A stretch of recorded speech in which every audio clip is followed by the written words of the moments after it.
Baiklah Bapak dan Ibu, acara akan kita lanjutkan dengan penandatanganan MOU Program Pelayanan Kesehatan Masyarakat Kota Bandar Lampung tahun 2019.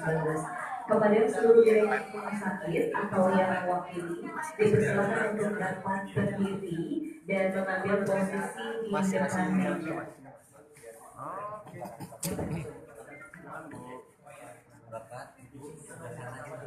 Untuk yang pertama, penandatanganan MOU dipersilakan kepada Rumah Sakit Urip Sumoharjo, kepada Direktur Rumah Sakit Urip Sumoharjo dipersilakan untuk dapat menandatangani MOU.